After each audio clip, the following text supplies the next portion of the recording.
cái nhu cầu khách hàng không tới đó thì mình có thể làm nó bớt đi một xíu. Trong vòng 1 năm làm agency rồi mình lên khoảng 30 kg. Mình hay bị ám ảnh cái chuyện đó, rồi mình sẽ đặt ra rất nhiều mục tiêu cho năm tiếp theo, rồi mình sẽ bằng mọi giá phải làm được cái chuyện đó. Năm đó không làm được mình sẽ bị kiểu buồn hả? Ức hả? Kiểu vậy. Nếu mà lúc đó mình yêu cầu kiểu thiết kế đồ họa hay là một cái thiết kế nội thất hay là cái gì đó thì ba mẹ mình sẽ khoan học hóa vô đi, mà mình không biết con phương trình.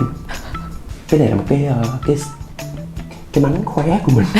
Cái mánh khóe luôn hả? Thì... Này đá me đây.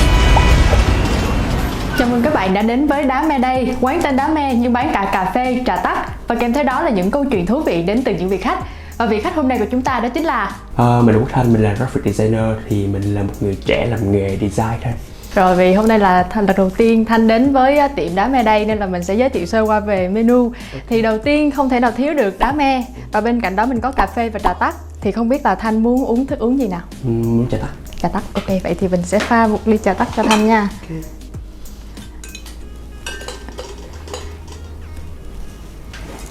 Tại vì cái công thức này là cũng lần đầu tiên mình làm nên là lát nữa chắc là Thanh phải uống thử coi là có vừa miệng hay không ha.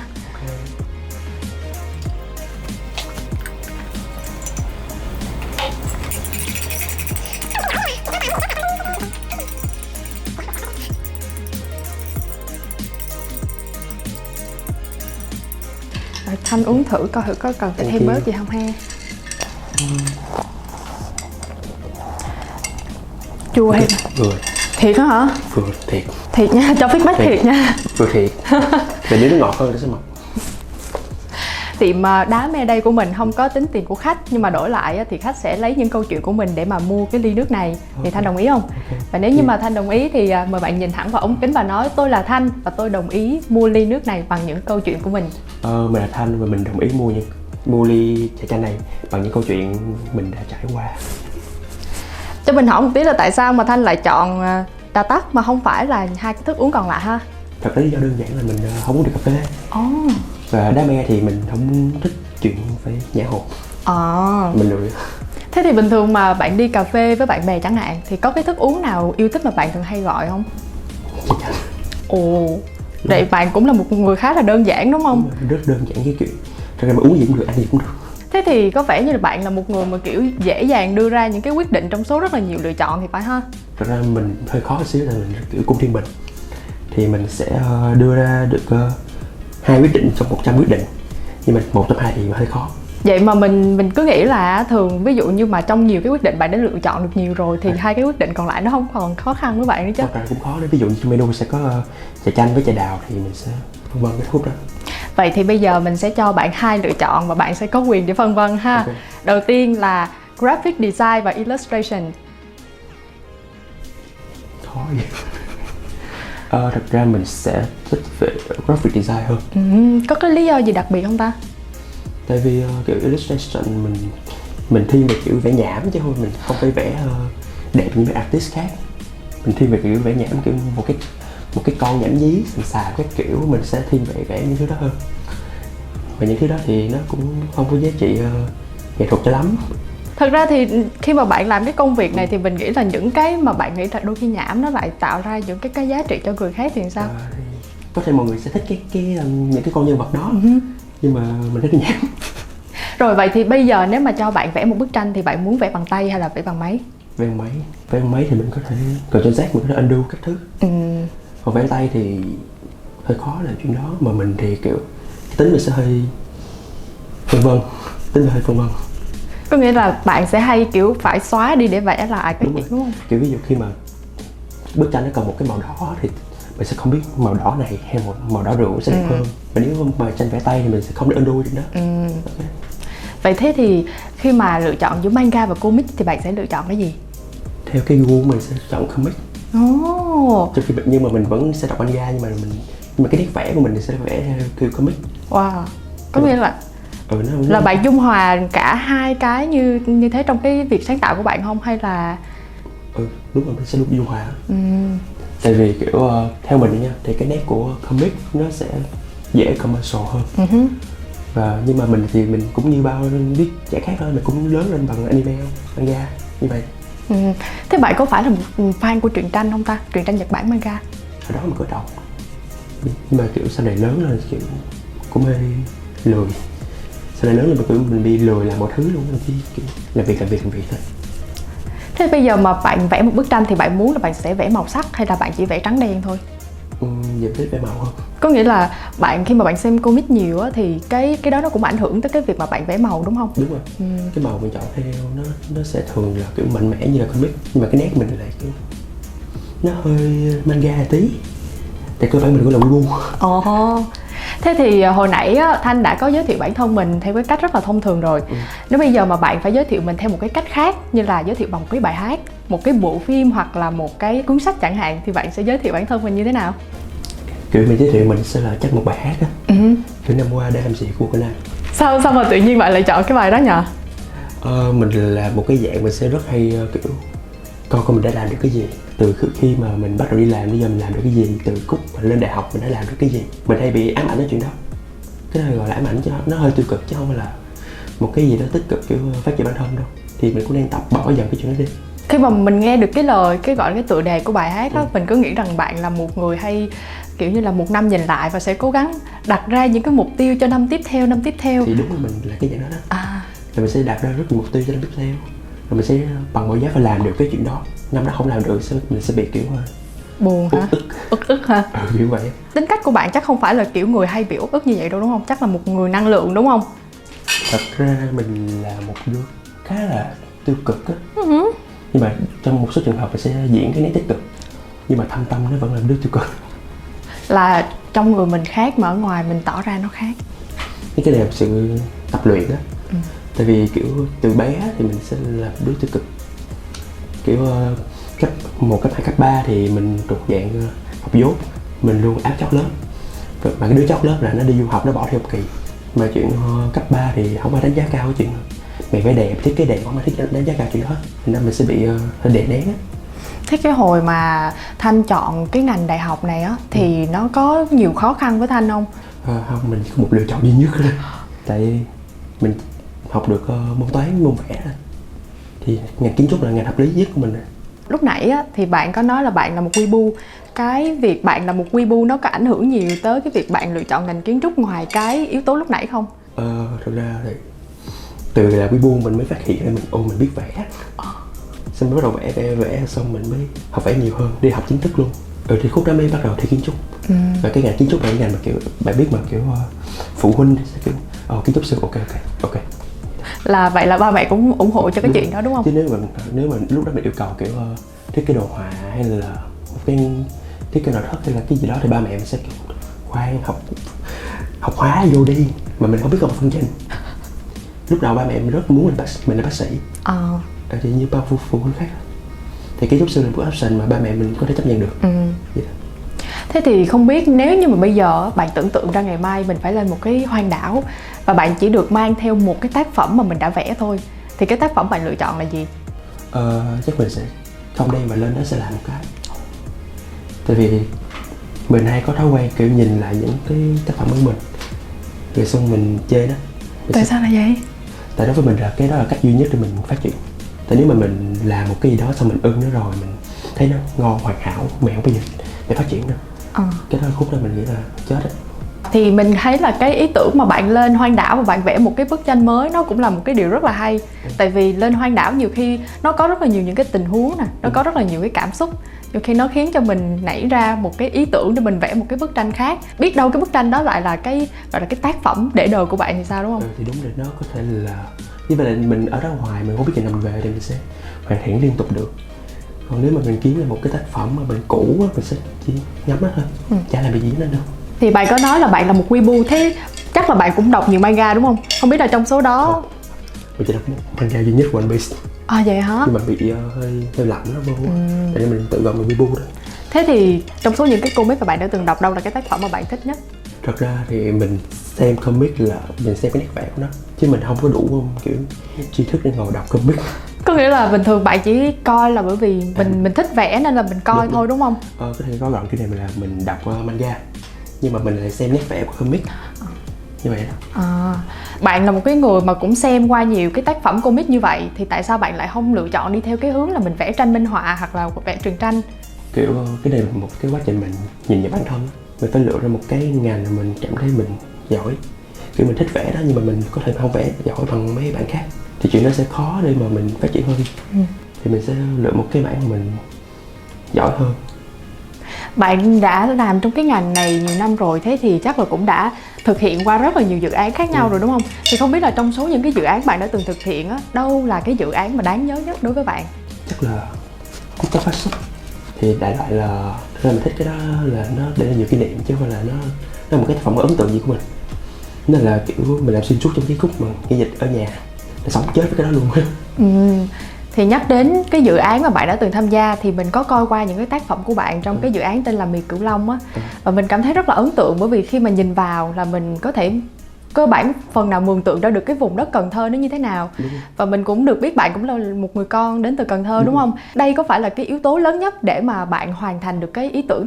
Đợt đó thì mình được bạn Minh Vương mời vào tham gia dự án, thì mình tham gia với tư cách là kiểu họ sẽ mời thì nó, nhưng mà lúc đó mình thấy kiểu Cần Thơ nó đẹp như vậy, nhưng lại mọi người lại không để ý tới nhiều với nó.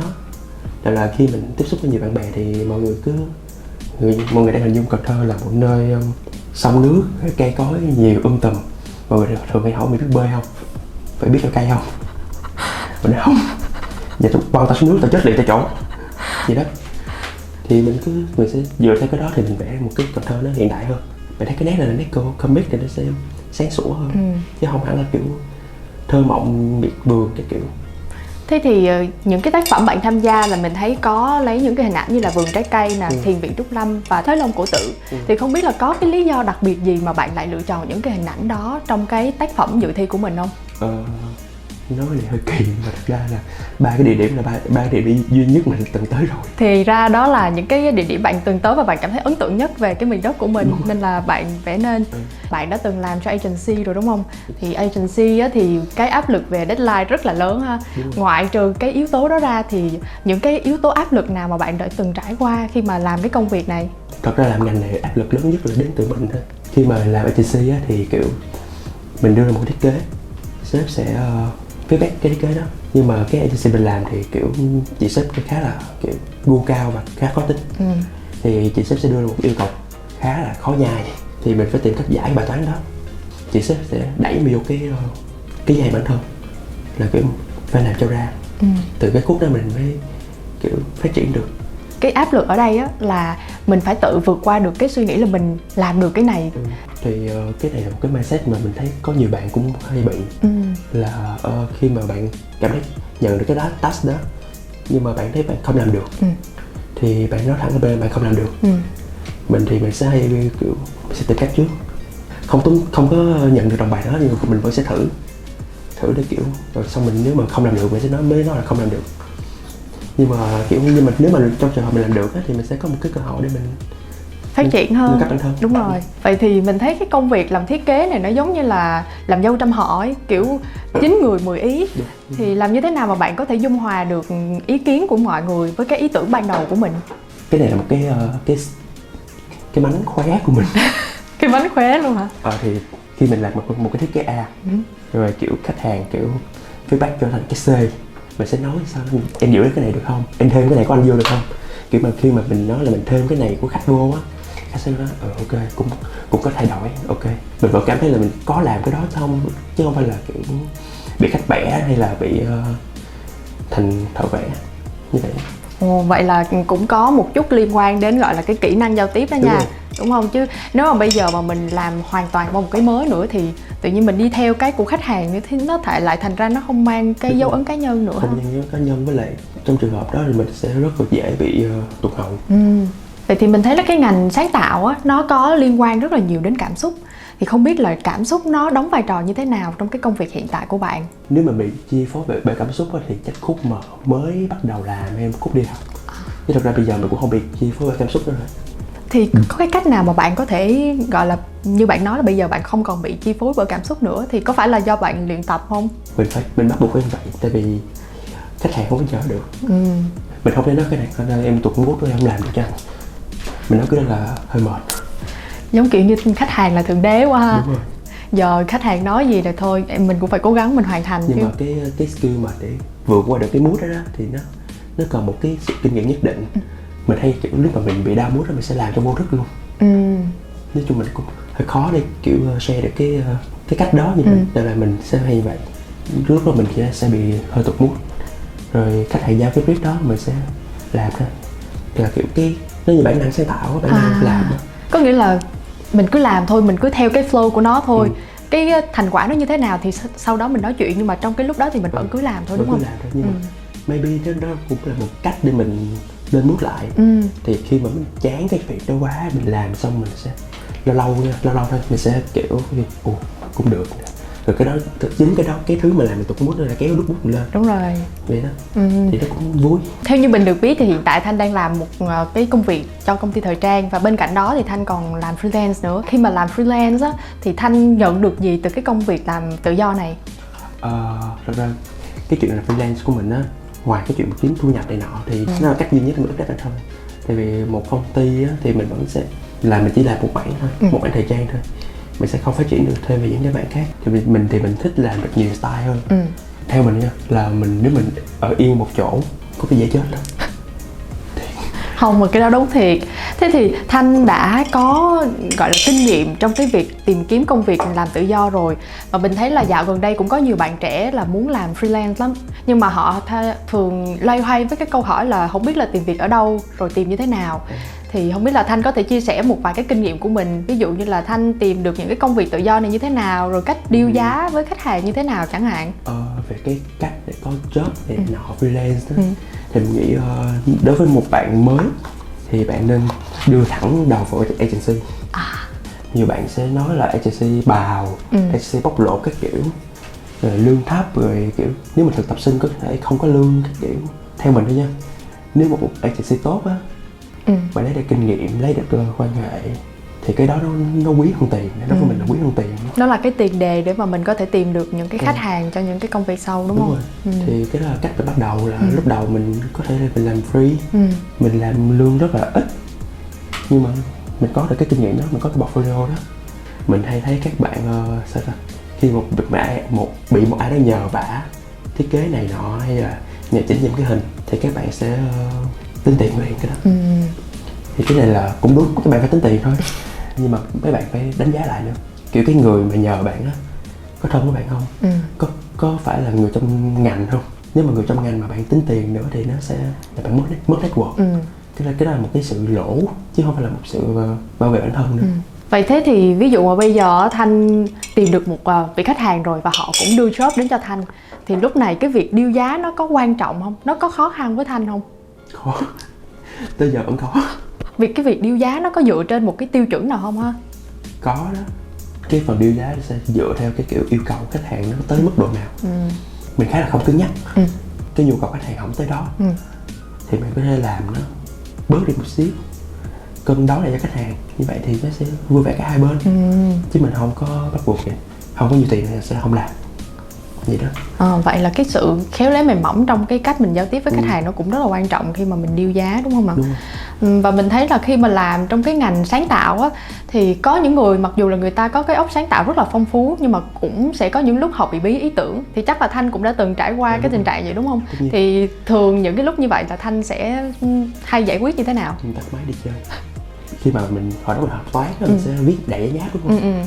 Và khi mà đầy giấy nháp mà vẫn chưa giải được cái bài đó, mình thay tờ giấy mới. Thì cái chuyện đi chơi đối với mình giống như là đi thay tờ giấy mới. Lúc về thật ra mình cũng chưa nghĩ được cái gì đó, nhưng ít ra mình có tờ giấy trắng. Và mình có thể bắt đầu lại từ đầu, đúng không? Đúng rồi. Mình có tờ giấy trắng đó thì mình sẽ ok bắt đầu vẽ lại.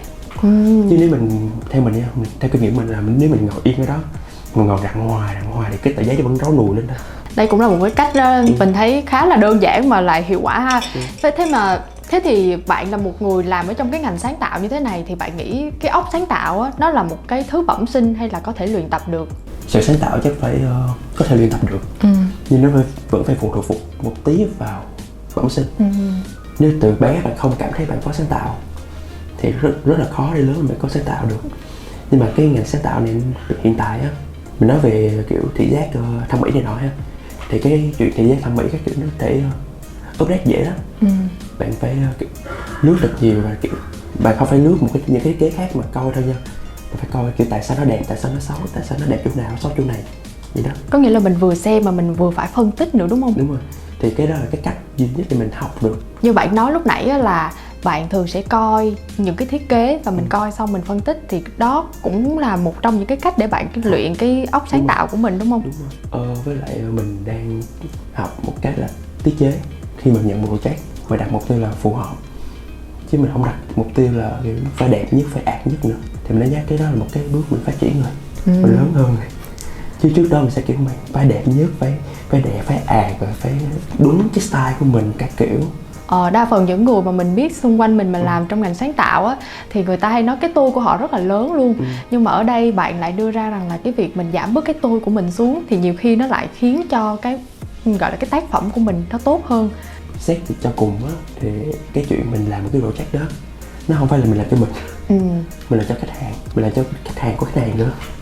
Thì nó quan trọng là mọi người hài lòng với nhau. Ví dụ nha, mình làm một cái project mà nó không thiên về art, nó thiên về kiểu công nghiệp, mình không thể mà mình làm một cái logo art quá trời art được. Đúng rồi. Và cũng không thể làm một cái visual nó sang xịn mịn được. Tại vì đối tượng khách hàng của người ta là kiểu lớn tuổi, người ta sao không nuốt được cái sự sang của mình, của giới trẻ. Cái đó là mình gọi là phù hợp. Khách hàng thích là đã chốt là ok rồi đúng không? Thì cái đó khách hàng hài lòng, khách hàng thích rồi ok. Quy chung lại á, thì kết quả nó vẫn là phụ thuộc vào đối tượng mà cái tác phẩm mình làm là ai đúng không? Rồi, thế bây giờ mình muốn hỏi là bạn tưởng tượng là ngày mai á, khi mà bạn thức dậy tất cả đồ đạc của bạn biến mất, nhưng mà bạn chỉ được giữ lại 3 thứ thôi, thì bạn nghĩ là mình sẽ giữ lại 3 thứ gì? Laptop với iPad nó có tính chung không vậy? Không nha, hai cái đó là hai cái khác nhau nha. Ok, mình sẽ giữ lại laptop, iPad, chân chuột. Là mọi thứ liên quan đến công việc luôn đúng không? Thế thì bây giờ nhá, nếu như mà bạn có một cái quả cầu có thể biết được tất cả mọi thứ trong tương lai, dự đoán được tất cả mọi thứ, thì có cái thứ gì mà bạn muốn biết không? Không, cái quả số thì chắc mình ai cũng muốn biết rồi. Nhưng mà thật ra về tương lai mình không muốn biết gì hết. Có nghĩa là bạn là một cái người mà thích cái quá trình được khám phá và trải nghiệm đúng không? Đúng rồi, thì mình không có muốn biết trước kết quả. Mình có ví dụ đi, mình biết trước kết quả mình sẽ kiểu lớn lên trong giàu có sung sướng. Thì hiện tại mình chả cái ý nghĩa gì cho chuyện mình phải cố gắng hàng ngày. Có nghĩa là mình sẽ kiểu biết trước kết quả rồi mình không làm gì thì tới lúc đó nó cũng sẽ như thế, thì mình không có sự cố gắng đúng không? Thế thì cái năm vừa rồi là một cái năm Covid rất là nặng, không biết là nó có ảnh hưởng quá là nhiều tới công việc của bạn không? Thật ra nó chỉ ảnh hưởng cái chuyện mà không được ngồi ở công ty, mình sẽ ngồi ở nhà thôi. Thật ra mình vẫn làm xuyên suốt, cũng không ảnh hưởng nhiều tới công việc của mình, tại vì cái ngành của mình nó cũng không có phải là một trong những ngành bị ảnh hưởng bởi đại dịch. Có nghĩa là mình vẫn có thể làm việc từ xa được tại nhà đúng không? Vậy thì không biết là trong năm 2022 này á, thì Thanh có những cái dự định gì mới không? Hồi trước Tết mình cứ đặt 2 mục đích thôi. Thứ nhất là mình học thêm được phần mềm mới. Thứ hai là mình sẽ giảm cân. Giảm cân là một trong những cái dự định mà kéo dài từ năm này qua năm khác đúng không? Đúng rồi. Không, thật ra thì mình mới mọc lên cách đây 2 năm. Trong vòng 1 năm làm agency rồi mình lên khoảng 30 kg. Thiệt luôn hả? Có nghĩa là lúc đó bạn stress quá, bạn ăn uống nhiều nên là mới như thế hay là như thế nào? Thì đúng rồi, khúc đó là kiểu stress rồi ăn uống nhiều, mình cũng ngồi yên một chỗ từ 9 giờ sáng 9 giờ tối, rồi về nhà cũng ngồi tiếp tới 3 giờ sáng. Khúc đó mình cũng đang làm kiểu rồi tốt nghiệp đó. Nên là đó, mọi thứ đưa đẩy và có bạn bây giờ. Trước là mình ớn lắm. Rồi nước thì cũng đã cạn và có vẻ như là vị khách của chúng ta cũng đã trả đủ cho những câu chuyện của mình. Thì không biết là hôm nay Thanh cảm thấy như thế nào khi mà ghé tiệm Đam Mê đây? Mình thấy sướng khi được kiểu mình xả được cái lâu mà nói chuyện nhiều với người ta như vậy, lâu mà không có nói chuyện nhiều thì cảm thấy rất là khỏe. Mình vừa đủ nước vừa được trả tiền một cách xả nỗi niềm. Và mình cũng cảm thấy rất là vui khi hôm nay được nghe rất là nhiều những cái câu chuyện và những cái khía cạnh rất là thú vị về ngành sáng tạo, đặc biệt là ở ngành thiết kế đồ họa mà bạn đang làm. Cảm ơn Thanh rất là nhiều vì hôm nay đã dành thời gian để ghé tiệm Đam Mê đây và chia sẻ rất là nhiều câu chuyện thú vị xoay quanh công việc của bạn ha. Và cũng cảm ơn mọi người rất là nhiều đã ghé tiệm Đam Mê đây và lắng nghe những câu chuyện thú vị đến từ những vị khách. Tụi mình xin cảm ơn và xin hẹn gặp lại các bạn ở những số tiếp theo ở tiệm Đam Mê đây nhé.